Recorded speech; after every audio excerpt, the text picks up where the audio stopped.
So, you're thinking about doing a degree in game development, and you're wondering, is it actually worth it? As someone who studied a degree in game development for 3 years, I'll tell you what I really got out of it, if it helped me land a job, and if I'd choose it again knowing what I know now.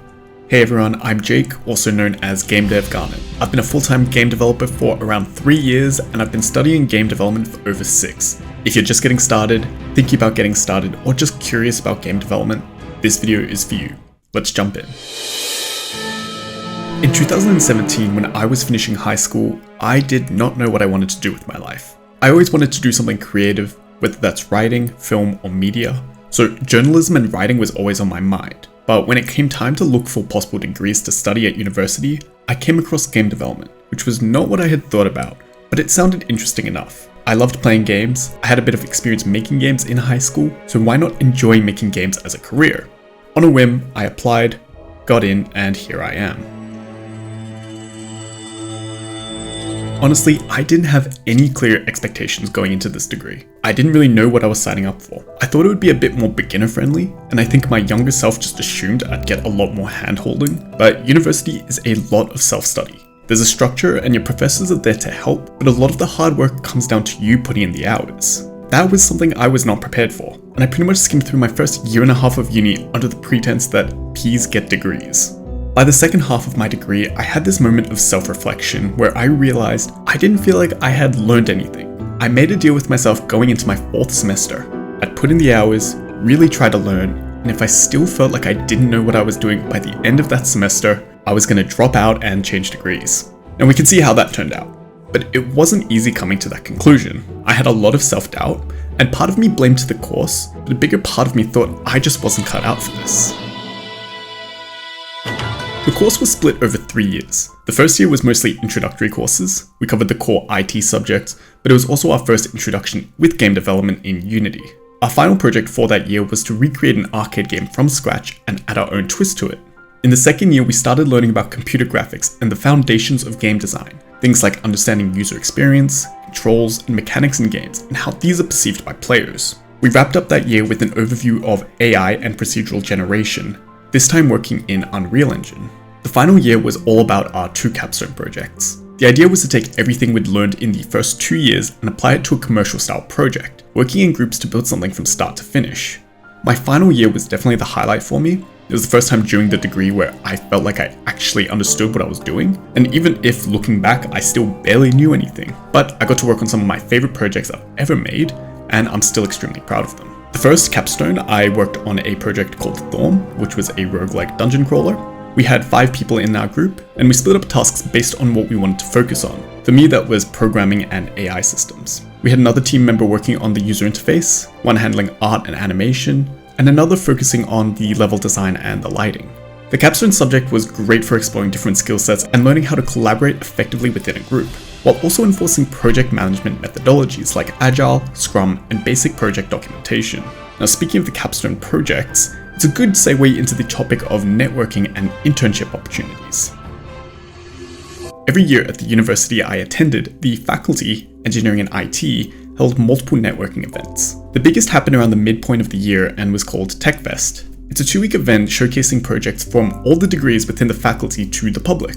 As part of the TechFest, there was the annual game showcase, where you could have one of your games nominated to be displayed, with the chance to win awards. Now, while the awards were great, the real value was that the event was sponsored and attended by people in the games industry. You were really encouraged to network, talk to people, and get insight into how the industry works. These events were also opportunities for industry guests to scout for students for internships. If you had a project that stood out, or even if you just had the confidence to network and sell yourself, there was a genuine chance to find work or internship opportunities through these showcases. One thing I really appreciated was that our tutors were very big on the belief that you should be paid for your work. If an opportunity came up, they really encouraged and pushed for internships to be compensated in some way, instead of you just working for exposure or experience.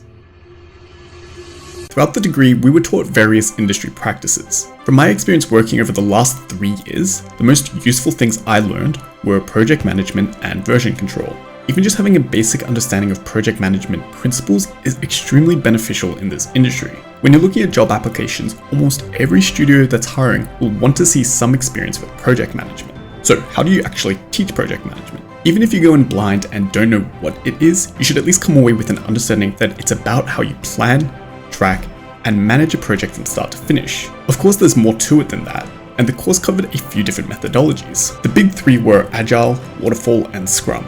And honestly, these are pretty much the only three you will really need to know for the games industry. That said, I don't think there was enough emphasis on some of the smaller but equally important practices you'll see in the industry. Things like naming conventions, consistent coding styles, or file organization. These often get overlooked but are crucial when you're working on bigger projects within a team. And while these skills were valuable, it does raise the question, how do employers actually view a game development degree? Is it something they care about, or are there other factors they look at when they're hiring? Let's talk about that. A lot of job applications in game development do list a degree as a requirement, whether that's in game development or game design, or something more general like computer science or software engineering.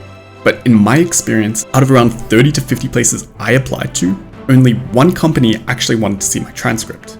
Employers generally didn't care what exact degree I had, as long as I had a degree. What mattered far more was having something to show for it. The biggest way this degree actually helped me was in building an impressive portfolio. By the time I graduated, I had around 6 or 7 projects that were high-ish quality, obviously still at student level, but they were complete, playable, and showcasing a variety of different skills. When you're applying for an entry-level role, where no one expects you to have professional experience, just having projects that are finished and can confidently talk about can make a massive difference. In fact, that's exactly how I got my job. Before I reveal whether I'd do it all again, let's quickly break down the numbers. I did a bachelor's degree in Sydney, Australia, and the total cost came to around 28,000 Australian dollars, which is roughly 18,361 USD. That averages out to about 9,333 AUD per year, or around $1,166 per subject. I didn't have to pay that up front. In Australia, we have something called HECS, the Higher Education Contribution Scheme. It's basically a government loan that lets you study without paying immediately. Once you start working full-time, whether it's in your field or not, you're obligated to repay that debt, but it's handled automatically through your employer, so it just comes out of your pay like tax. You never really see the money leave your account. The amount that you repay also depends on your salary. So if you're earning $150,000, you'll pay more each year than someone earning $75,000. This continues until all the debt is paid off, though you can make extra voluntary payments if you want to speed the process up. Now, I've been working full-time for around 3 years, and my HECS debt, which started at $28,000, is currently down to $20,000. Which brings us to the big question, would I do this again? On the topic of numbers, let's really dive into that. I think the HECS loan system is a fantastic incentive, and there are hundreds, if not thousands of degrees where taking advantage of that system makes absolute sense. But I don't really think game development was one of them. I don't regret my decision to study, but it's not something I'd 100% recommend to everyone, unless you're in a situation where the cost of studying a degree in game development won't have a long-term financial impact on you. For me, during my degree, I was lucky. I was living at home with my family, I didn't have rent or bills to pay, and I didn't need to work while studying if I didn't want to. I also wasn't in a rush to start a career, and I genuinely loved what I was learning. I loved the people I met, and I'm still proud of the projects that I worked on. But as an alternative, and especially for anyone who's driven and self-motivated, self-study, hobby projects, and online learning can absolutely get you just as far as the degree did for me. There are also diplomas, certificates, and shorter qualifications, and again, I'm speaking from an Australian perspective here, that are often government subsidized or even free. So 100% explore your options before locking into a full degree. I also studied during a transitional period in my life. I was just finishing high school, I had just wrapped up a competitive career as an Australian figure skater, and it was the middle of COVID. Realistically, I don't know what else I would have been doing with that time other than studying my dumb little game dev degree.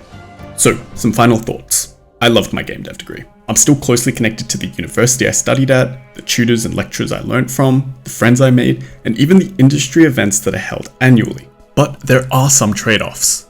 A lot of people I know who completed this degree either struggled to find work or left game dev altogether. And honestly, fair enough. It's a very niche industry and job opportunities are limited. So when you graduate with that qualification, you're competing against hundreds of others with the exact same degree, in the exact same position as you. And often, the job will go to someone who took the self-taught route instead. And that's not the end of the world, that's just the reality of the industry right now. So seriously consider your options. What makes the most sense for you? What educational alternatives are available where you are? And most importantly, How far can your own self-discipline and motivation take you?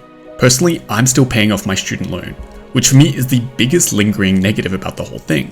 I hate the idea of being in debt, and now that I'm living independently with bills to pay, it's not a great feeling knowing I still owe a pretty big chunk of money, but of course it could always be worse.